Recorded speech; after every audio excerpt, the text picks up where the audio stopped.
Welcome friends. आज हम 3 धमाकेदार पॉइंट सीखने वाले हैं। पहला, प्रतिशत निकालना, और दूसरा, यदि आप मार्केटिंग में जाते हैं, मार्केटिंग करते हैं, तो वहां पे आपको सुनने में आता होगा या फिर जनरली आप देखते होंगे कि 10% ऑफ है, 15% ऑफ है, इस तरीके से सुनते हैं। तो उस ऑफ को हटाने के बाद आपको कितने दुकानदार को पैसे देने हैं, ये चीज आप सीखेंगे। तीसरा पॉइंट कि यदि मान लीजिए कि आप एग्जाम में 600 में से 400 नंबर पाते हैं, तो उसका अपने मार्क्स का परसेंटेज कैसे निकाले, ये चीज सीखते हैं। तो उससे सीखने से पहले आप सबसे पहले प्रतिशत को समझिए। देखिए, प्रतिशत दो शब्दों से मिल के बना है। एक तो पहला है प्रतिशत और दूसरा क्या है, शत। तो प्रति और शत से मिल के बना हुआ है। तो प्रति मतलब क्या होता है, प्रत्येक, और शत मतलब क्या होता है, तो 100 होता है। तो ये दो शब्दों से मिलके बना है पर 100। आपको समझ में आया? देखिए, 10% का मतलब क्या हुआ, इस 10/100। 10% का मतलब क्या हुआ, 10/100। इसी तरह 20% का मतलब क्या हुआ, 20/100। अब देखिए, ये जो आप देख रहे हैं निशान, ये क्या है, यही प्रतिशत का निशान है, परसेंटेज। इसी को परसेंटेज बोलते हैं इंग्लिश में, और हिंदी में प्रतिशत बोलते हैं। समझ में आ रहा है आपको? तो 20%। अब देखिए, ये क्या दिया हुआ है, ये 100 का 20वां भाग है। 20% जो दिया हुआ है 100 का 20वां भाग, यानी कि हम 100 में से निकाल रहे हैं। ये 10% दिया हुआ है, इसका मतलब क्या कि 100 का 10वां भाग है। अब इसी तरीके से यदि हम आगे बढ़े हैं, तो मान लीजिए कि आप यहाँ पे 100 में से देख रहे हैं। इसी तरीके से मान लीजिए कि यहाँ पे पूछ दिया कि 200 का 20% कितना होगा। क्वेश्चन मान लीजिए ऐसा पूछ दिया, तो आप क्या करेंगे? तो 200 का 20% इस तरीके से पूछे, यानी कि 200 में से 20% निकालना है, यानी कि 200 का 20वां भाग निकालना है। समझ में आ रहा है आपको क्लियरली?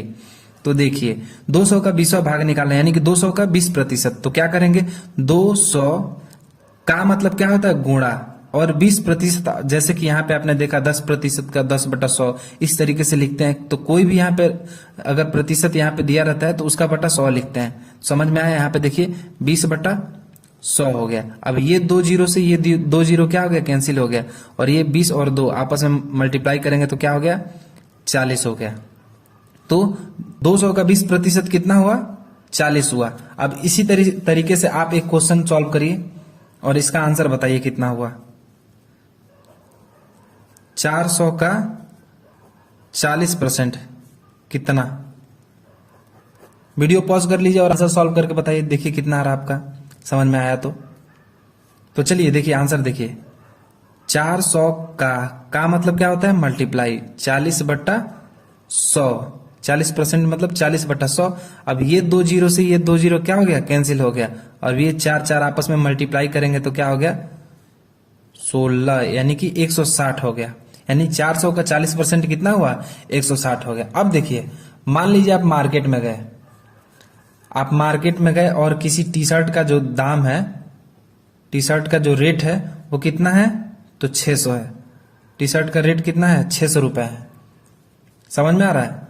यदि टी शर्ट का रेट 600 रुपए है, अब ये दुकानदार ये बोल रहा है कि उस पे हमारा क्या है, 20% ऑफ है।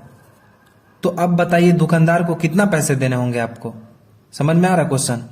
600 रुपए है और 20% उस पे ऑफ है, तो हमें दुकानदार को कितना पैसे देने हैं। तो देखिए, इसका हमें कैसे करना है सॉल्व। तो 600 का 600 यहाँ पे मल्टीप्लाई कर देंगे और ये 20/100 लिख लेंगे, और ये 2 जीरो से ये 2 जीरो कैंसिल हो गया, और 20×6 कितना हो गया, 120। समझ में आ रहा है? यानी कि 120 रुपए। अब देखिए क्या करना है आपको, 600 में से 120 घटा देना है।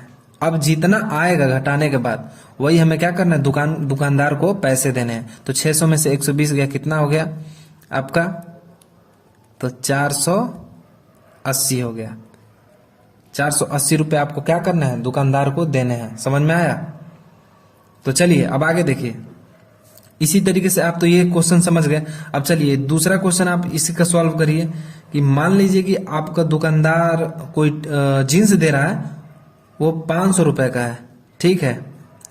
तो 500 रुपए का है और उस पर 10% ऑफ है। 500 रुपए दिया और उस पर 10% ऑफ है। अब आप बताइए कि दुकानदार को कितने पैसे देने हैं, इसको सॉल्व करके बताइए।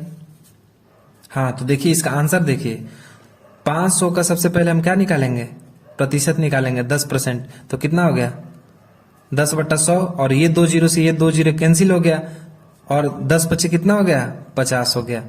तो हम 500 में से 50 रुपए क्या करेंगे, घटा देंगे। 450 रुपए हमें क्या करना है, दुकानदार को देने। आप समझ में आ गया, कहीं भी यदि 10% ऑफ हो, 20% ऑफ हो, तो ऐसे ही हम उसका निकालेंगे 10% या फिर 20%, और जो आएगा वो मेन जो अमाउंट है, मेन अमाउंट में से क्या करते हैं, घटा देते हैं। वही हमारा क्या हो जाता है, आंसर हो जाता है। आप समझिए जरा वो तीसरे टाइप के क्वेश्चन को आप समझिए। मान लीजिए आपके एग्जाम में टोटल जो मार्क्स है, टोटल मार्क्स कितने नंबर का है, 600 नंबर का है, और उसमें से आपने कितना गेन मार्क किया, जो आपका नंबर आया वो कितना है 420। अब आप यदि कोई इसे पूछ दे कि आपका कितना प्रतिशत है, एग्जाम में कितना परसेंटेज आपने पाया, तो कैसे निकालेंगे। तो इसको हम कैसे लिखते हैं, देखिए 420/600, जो हमारा जितना हमने पाया रहता है मेन पूर्णांक में से, उसे हम ऊपर लिखते हैं, और जो हमारा पूर्णांक होता है वो नीचे लिखते हैं बटे में। तो यानी कि 420/600, 600 में से हमने कितना पाया 420। समझ में आ रहा है। अब इसका हम 100 से मल्टीप्लाई कर देते हैं जब प्रतिशत निकालना हो। तो देखिए 2 जीरो से ये 2 जीरो कैंसिल हो गया, और ये 6 सत्ते 42, 7 बार में कट गया। समझ में आ रहा है, यानी कि आपने कितना पाया, तो 70% पाया। समझ में आ गया। अब इसी तरीके से दूसरा क्वेश्चन है। दूसरा क्वेश्चन क्या है, तो चलिए अब आप इसको सॉल्व करिए, वीडियो पॉज कर लीजिए। यदि मैं बता देता हूं क्वेश्चन और आपको वीडियो पॉज करना है तब बताना है। देखिए टोटल आपका जो मार्क्स है वो 500 का है, 500 का, और जो आपने पाया वो कितने का है, जो आपने गेन मार्क्स है आपने पाया वो कितना है, तो 324 है। तो चलिए आप इसका प्रतिशत बताइए कितना होगा। तो चलिए हम सॉल्व करके देखते हैं। तो हमें क्या करना है, 324 ऊपर लिखना है, और जो हमारा टोटल पूर्णांक है वो नीचे लिखना है। समझ में आया। तो 324/500, और ये गुणे 100 हो गया, क्योंकि हमें प्रतिशत निकालना। अब देखिए ये 2 जीरो से ये 2 जीरो क्या हो गया, कैंसिल हो गया। अब 5 से ये देखिए कितने बार में कटेगा, 5 छक्के 30, और बचा कितना यहाँ पे 24, तो 5 चौक 20, और फिर 5 बटे 40। समझ में आ रहा है। इसको आप भाग देंगे तो 64.8% आएगा आंसर। तो क्या आपका इतना आंसर आया। यदि आपको ये समझ में आ गया हो वीडियो, तो आप वीडियो को लाइक कर दीजिए, और यदि आप चैनल पे नए हो तो सब्सक्राइब कर दीजिए। तब तक के लिए बाय, मिलते हैं किसी नेक्स्ट इंटरेस्टिंग वीडियो के साथ।